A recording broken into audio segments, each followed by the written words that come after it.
Welcome to the deep dive. Today, we're tackling something really fundamental, the power of a positive mindset. Hmm. We've gone through some really compelling research, and it shows why this is, more than just wishful thinking. It's a genuine driver of how we navigate life. Exactly. And this isn't about pretending problems don't exist. Not at all. Right. Our deep dive today is focused on understanding the concrete advantages of having a positive mental approach. And maybe more importantly, how you can actively cultivate it. Think of it as building mental strength. Yeah, yeah. Our sources reveal some fascinating connections. For instance, studies point to a tangible link between a more positive outlook and things like, well, better stress management, Definitely. greater resilience when things get tough, Hmm. and even some surprising impacts on our overall health and longevity. It's pretty wide-ranging.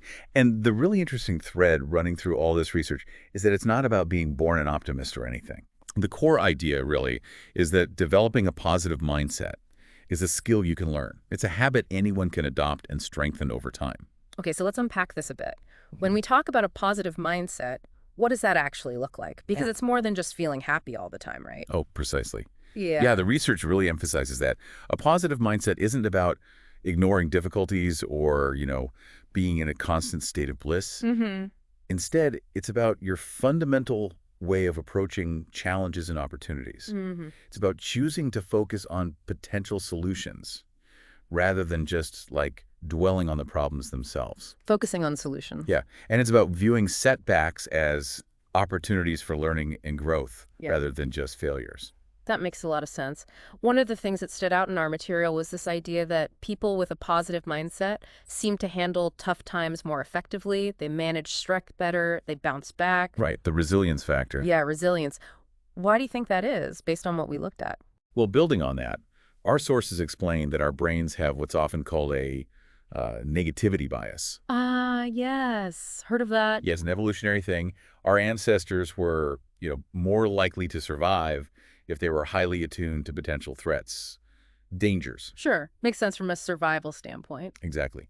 Because of this, negative experiences tend to register more strongly and linger longer than positive ones. Okay, so our brains are almost wired to focus on the negative by default. That sounds a bit challenging if you're trying to be positive. It can be, but here's where it gets really interesting. The research highlights that this negativity bias isn't like a permanent state. It's not set in stone. Oh. Our brains possess this remarkable capacity called neuroplasticity. Neuroplasticity, right. The brain changing itself. Exactly. Essentially, our brains can change their structure and function over time based on our experiences and, crucially, our deliberate efforts.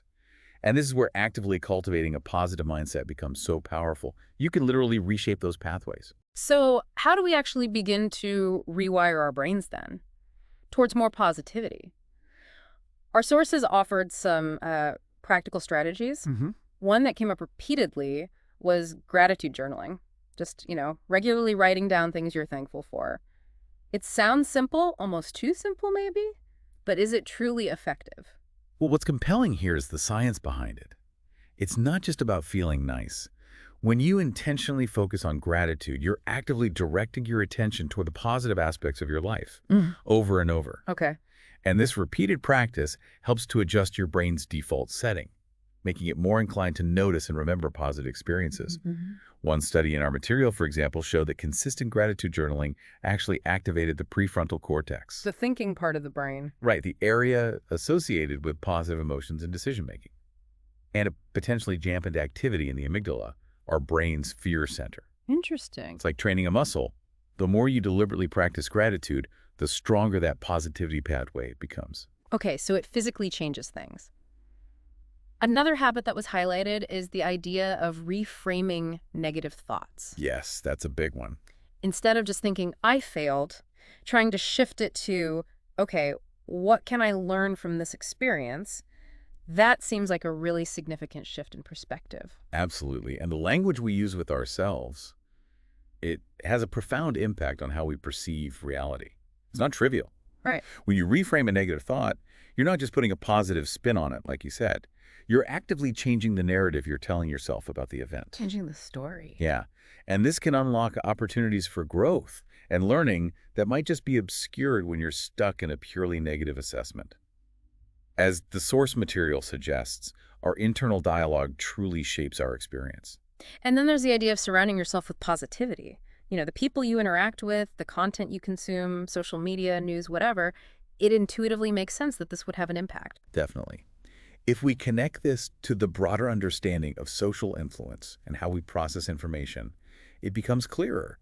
We are constantly, often unconsciously, absorbing cues from our environment. Like sponges. Kind of, yeah. Yeah. So surrounding yourself with positive and encouraging influences can create a sort of supportive ecosystem for your own positive mindset to thrive. Makes sense.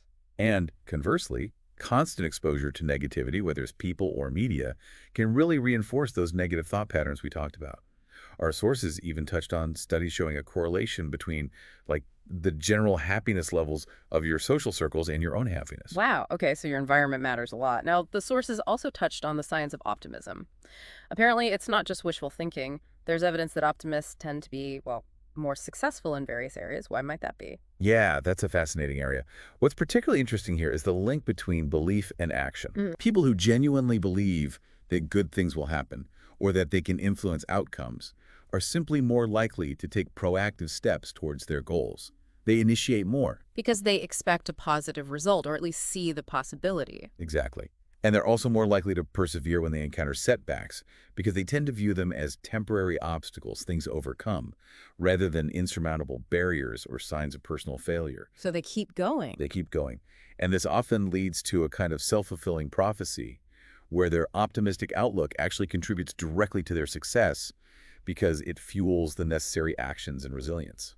So it's not that the universe just magically rewards optimists, Not directly, no. but rather that their mindset leads to behaviors taking action, persisting, that significantly increase their chances of achieving success. Precisely.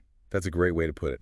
And the encouraging news, as the sources really emphasize, is that optimism isn't some fixed trait you either have or don't. Right. Back to the learnable skill idea. Exactly. It can be developed through practices like visualizing success, consciously acknowledging and celebrating even small wins, that's important, and practicing self-compassion when things don't go perfectly. Self-compassion, that ties into managing that inner critic, right?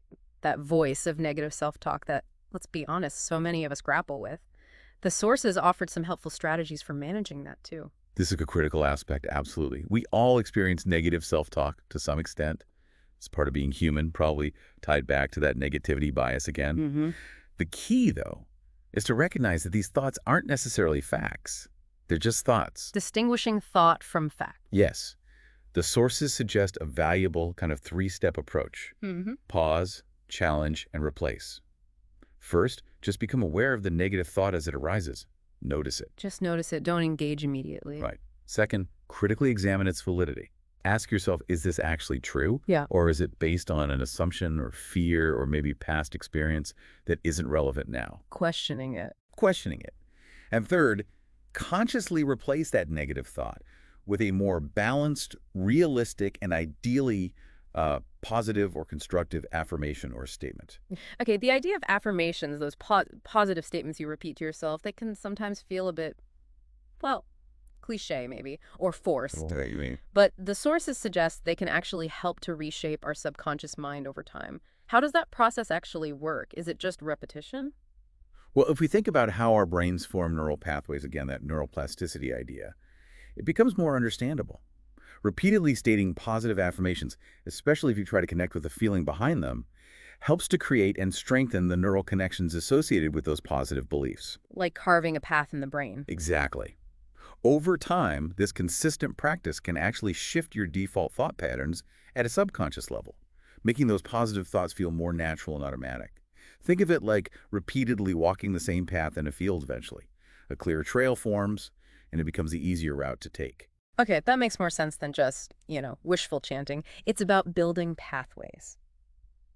This has been incredibly insightful. It's clear that cultivating a positive mindset isn't about denying reality or putting on rose-tinted glasses, Not at all. but about consciously choosing how we engage with reality and actively shaping our internal landscape, our thoughts and reactions. Absolutely. And what's really empowering about all this information, I think, is the sense of agency it gives you. You have the ability to influence your own thoughts, your internal world, Hmm. and in doing so, influence your experiences and ultimately your outcomes in the external world.